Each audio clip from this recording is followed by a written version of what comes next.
అందరికీ నమస్కారం. Epic story లైన్స్‌కు స్వాగతం.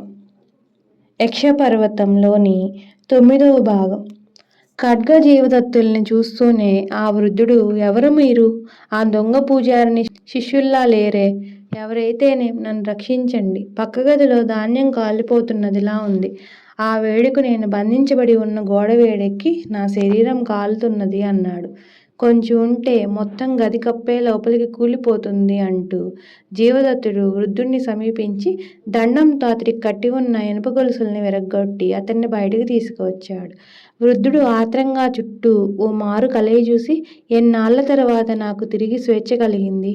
ఆ దొంగ పూజారిని ఇంకా ఈ శిథిల నగరంలో అధికారం చెలాయిస్తున్నదా? మీరెవరు అని అడిగాడు. మేమెవరం అయితేనేం, నువ్వు చెప్పే ఆ పూజారిని శిష్యులు మాత్రం కాదు. వింధ్యపర్వత ప్రాంతాలకు ఒక గొప్ప పని మీద బయలుదేరి దారిలో చిన్న పెద్ద ఆటంకాల్లో ఆపదల్లో చిక్కుకొని ఇక్కడికి చేరాం. నీ మాటలు వింటుంటే నువ్వే ఇక్కడ అసలు పూజారివని, ఇప్పుడు గద్దె ఎక్కి కూర్చున్న పూజారినే నిన్ను చీకటి గదిలో బంధించిందని తెలుస్తున్నది. అవునా అని ప్రశ్నించాడు జీవదత్తుడు. జరిగిందదే. ఆ నీచురాలు ఇప్పటికి 20 ఏళ్ల క్రితం ఇంత బాలికగా నాకు అరణ్యంలో దొరికింది. తెచ్చి సాకాను. ఎన్నో విద్యలు, మంత్రశాస్త్రం అంతా బోధించాను. కానీ ఏమాత్రం కృతజ్ఞత లేకుండా 2 ఏళ్ల క్రితం ఒక భయంకర కాలరాత్రి వేళ పెద్ద ఉరుములు, మెరుపులుతో కుండపోతగా వర్షం కురుస్తున్న సమయంలో జీవదత్తుడు వృద్ధ మంత్రవేత్త మాటలకు అడ్డువచ్చి, మీ గత చరిత్ర అంతా వినే తీరుబాటు మాకు లేదు. పూజారిని బారి నుంచి బయటపడి అరణ్యం చేరాలని చూస్తున్నాం.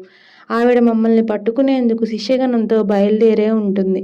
మీరిక్కడే ఉంటారా, లేక ఈ కూలిపోతున్న కొంపల్లో నుంచి విశాల ప్రపంచంలోకి పోయే మార్గం చూపి మా వెంట అరణ్యం చేరతారా?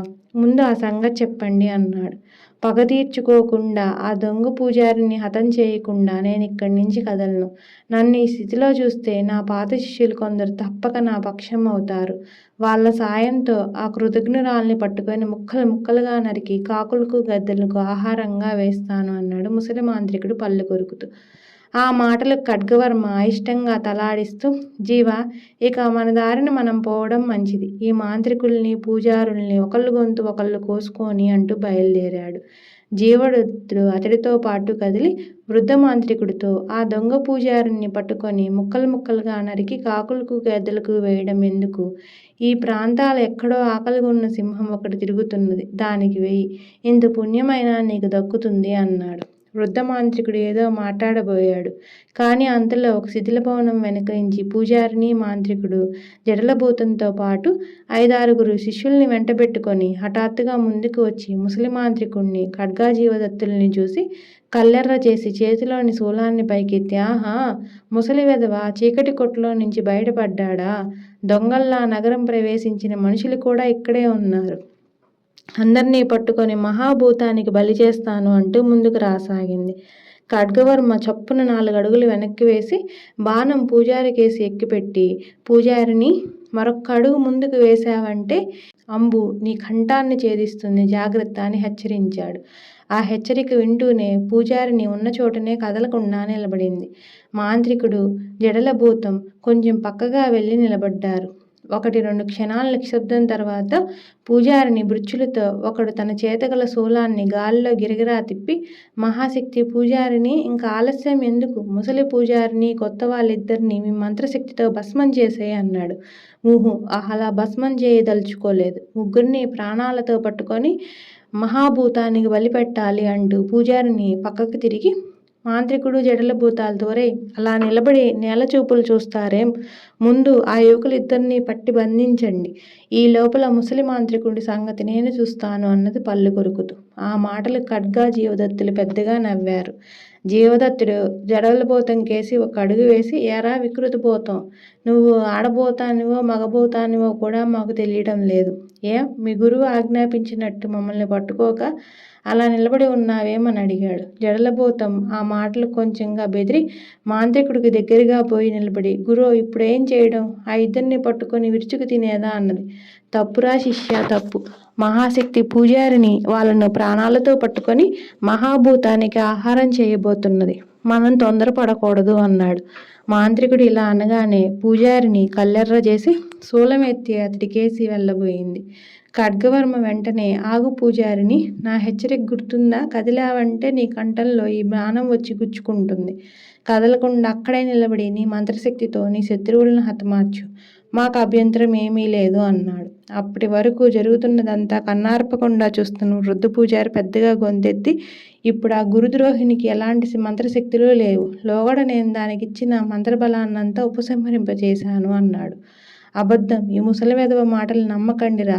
శిష్యుల్లారా చూడండి, ఇప్పుడే వాడిని నా శూలానికి గుచ్చి పైకెత్తుతాను అంటూ పూజారిని అరిచి వృద్ధ పూజారి కేసి కదిలింది. ఆగు అంటూ ఖడ్గవర్మ బాణాన్ని ఆమె శూలం పట్టుకున్న చేతికి గురిచేసి కుట్టాడు. పూజారిని అబ్బా అంటూ బాధతో ఒక్కసారి కేకపెట్టింది. శూలం ఆమె చేతి నుంచి జారి కింద పడిపోయింది. పూజారిని, నువ్వు నా హెచ్చరికలను పాటించినందున తప్పనిసరి బాణం నీ మీద ప్రయోగించవలసి వచ్చింది. ఇకనైనా జాగ్రత్త అన్నాడు ఖడ్గవర్మ.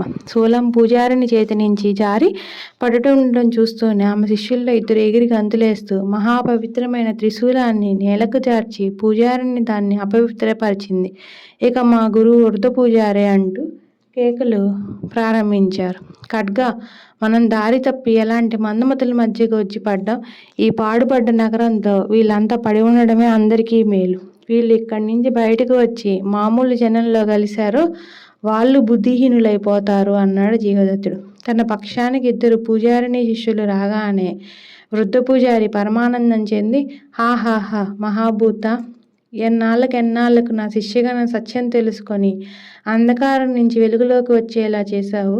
ఇక నీకు గతకాలంలో లాగే ప్రాణుల బలి ఇదోధికంగా చేస్తాను అన్నాడు. ఖడ్గా, ఈ ముసలిపీనుగా క్రౌర్యంలో పూజారినికి ఏమాత్రం తీసిపోయేవాడిలా లేడు అని జీవదత్తుడు అక్కడ చేరిన వాళ్ళందరినీ ఉద్దేశించి, మీ నాయకత్వపు తగాదాల్లో మేము ఎవరి పక్షాన కల్పించుకోబోవడం లేదు. మీలో ఎవరైనా ఒకరు మా వెంట వచ్చి ఈ శిథిలనగరాన్ని నుంచి బయట ఉన్న అరణ్యంలోకి పోయే మార్గం చూపండి అన్నాడు.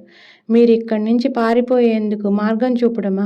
ఎలాంటి కోరిక? ఆగండి, ఇప్పుడే మిమ్మల్ని ఇద్దరిని నా శూలానికి గుచ్చి మహాభూతం ముందు పడవేయబోతున్నాను అంటూ పూజారిని వంగి కిందపడి ఉన్న శూలాన్ని చేతిలోకి తీసుకోబోయింది. ఒకసారి అనుభవం అయినా ఈ బుద్ధిహీనురాలి జ్ఞానోదయం అయినట్టు లేదు అంటూ ఖడ్గవర్మ మరొక బాణాన్ని పూజారిని చేతికేసి గురిచూసి వదలబోయేంతలో జీవదత్తుడు అతడి చెయ్యి పట్టుకొని వారించాడు. ఖడ్గా, ఎంత దుర్మార్గురాలైనా ఆడదాన్ని హింసించడం, చంపడం మనం చేయరాని పనుల్లో ఒకటి.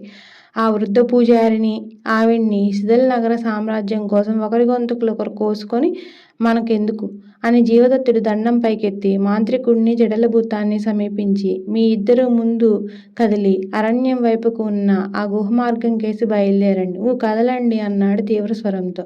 మాంత్రికుడు వృద్ధ పూజారికి చేతులెత్తి నమస్కరిస్తూ, గురువుల్లారా, ఏదో శాప కారణంగా గత 24 గంటల నుంచి నా మంత్రశక్తులు పనిచేయడం లేదు.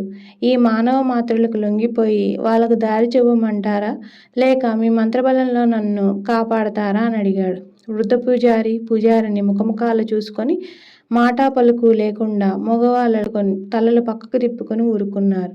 ఖడ్గవర్మ ఓ త్రుటికాలం వాళ్ళ కేసు చూసి వరలో నుంచి కత్తి దూసి మాంత్రికుడిని జడలభూతాన్ని అదిలిస్తూ, ఇక ఈ చచ్చు కబుర్లు హాస్య నాటకం కట్టిపెట్టి నడవండి. ఆ గుహ ఎక్కడున్నదో చూపండి అన్నాడు కోపంగా.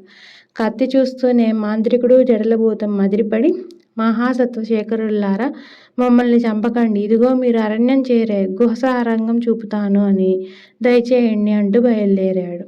ఆ ఇద్దరు కొంచెం ఎడంగా ఖడ్గజీవదత్తులు బయలుదేరి కొద్ది దూరం వెళ్లే లోపల వెనక వృద్ధ పూజారి పక్షం వాళ్ళు, పూజారిని పక్షం వాళ్ళు పెద్ద రణగొన్న ధ్వనిగా అరుస్తూ కలబడి కొట్టుకోసాగారు. జీవదత్తుడు తల తిప్పి వాళ్ళ కేసు ఓసారి చూసి నవ్వుతూ, ఖడ్గా, మహాభూతానికి ఎవరు ప్రధాన పూజారి కావాలన్న సంగతి తేల్చబోయి ఈ దొంగ మాంత్రికులు శిష్యగణం చచ్చేలా ఉన్నారు అన్నాడు. చచ్చు వెధవలందరినీ చావని. ఈ శిథిలాల్లో చిక్కి ఉన్న ఆ సింహానికైనా కొంతకాలం పాటు ఆకలితో డొక్కమాడే అవస్థ తప్పుతుంది అన్నాడు ఖడ్గవర్మ. ఆ మాటలు వింటూనే జడలభూత నిలువెల్లా వణికిపోతూ మాంత్రికుడితో, గురో, ఆ పొగరుబోతు సింహం మనం వెళ్లే గుహలో ఎక్కడైనా పొంచి ఉండి మీద పడిపోతే ఏం చేయాలి అన్నాడు. విరుచుకు తిను, ఊపిరికి వెధవ, ఆట్టే వాగక పద అన్నాడు ఖడ్గవర్మ కత్తి చూలిపిస్తూ. భయపడుకురా శిష్య, ఆ సింహం గుహలో కనబడాలే గాని దాన్ని నా మంత్రశక్తితో క్షణాల మీద పిల్లిగా మార్చుతాను. ఎందుకైనా మంచిది. ఇదిగో గుహమార్గం దగ్గరికొచ్చా. మహాభూతాన్ని తలుచుకొని నువ్వే ముందు గుహలో ప్రవేశించు అన్నాడు మాంత్రికుడు. ఆ గురు శిష్యుల వెంట ఖడ్గ జీవదత్తులు గడిచిన రాత్రి శిథిల్ నగరంలోకి ప్రవేశించిన సొరంగం వెంట పోయి అరణ్యం కేసి ఉన్న గుహ ద్వారాన్ని చేరారు. తరువాత వాళ్ళు ఆ గుహ నుంచి కిందకు దిగి చుట్టూ ఓ మారు కలయి చూసి మాంత్రికుడు జడల భూతాలతో, ఇక మీరు మీ శిథిల భవనాలకు తిరిగిపోయి మహాభూతాన్ని భక్తితో ఆరాధిస్తూ తరించండి అన్నారు అవహేళనగా. మాంత్రికుడు ఖడ్గ జీవదత్తులకు నమస్కరించి, మహాసత్వుల్లారా, ఇక మేము ఆ శిథిల నగరానికి పోము. ఇక్కడి నుంచి ఆ కనపడే దూరపు కొండలకు పోయి అక్కడ ఏదో విధంగా జీవయాత్ర సాగిస్తాము అన్నారు. ఆ సాగించబోయే జీవయాత్రలో దారులు కొట్టడం మాత్రం చేయకండి, చీక్కుల్లో పడిపోతారు. ఆ దూరపు కొండల్ని చేరే లోపల ఖడ్గజాతి వాళ్ళెవరికంటా పడకుండా జాగ్రత్త పడండి. వాళ్ళు మీ మీద పగబట్టి ఉన్నారు అన్నాడు జీవదత్తుడు. మాంత్రికుడు జడలభూతం వెళ్ళిపోగానే ఖడ్గ జీవదత్తులు నదికి పోయి హాయిగా స్నానం చేసి దాపులనున్న అరణ్యంలోకి వెళ్ళి పళ్ళు ఫలాలు కోసుకొని ఒక చెట్టు మీద ఒక గంటకాలం విశ్రమించి నది ఊకు బయలుదేరారు. స్వర్ణాచారిని పట్టుకోబోయిన బందిపోట్లు ఆ ప్రాంతాల్లో ఎక్కడో ఉంటారన్న నమ్మకం వాళ్ళకు కలిగింది. ఎలాగైనా స్వర్ణాచారిని బందిపోట్ల నుంచి కాపాడి తీరాలని వాళ్ళు నిశ్చయించుకున్నారు. ఖడ్గ జీవదత్తులు గంటకాలం ప్రయాణించేసరికి వాళ్లకు నదీ తీరం వెంట కొన్ని చిన్న పెద్ద కొండలు కంటపడినాయి. ఆ కొండల్లో ఒక దాని మీద ఒంటెల చేత కొందరు మనుషులు పెద్ద పెద్ద బండరాలను లాగించుకుపోతున్నారు. ఖడ్గ, వీళ్ళు బందిపోటు ముఠా అయి ఉంటారు. ఇసుక ఎడారాల్లో మైదానాల్లో తిరిగే ఒంటెలను కొండలపైకి ఎక్కించి వాటి చేత రాళ్ళు లాగించడం ఎంత ప్రమాదమో వాళ్లకు తెలిసినట్టు లేదు అన్నాడు జీవదత్తుడు. జీవదత్తుడు మాట ముగించే లోపలే ఒక ఒంటె దాన్ని ఎక్కి ఉన్న మనిషితో సహా కొండ అంచు నుంచి జారి తలకిందులుగా దిగువనున్న పొలంలోకి పడిపోయింది.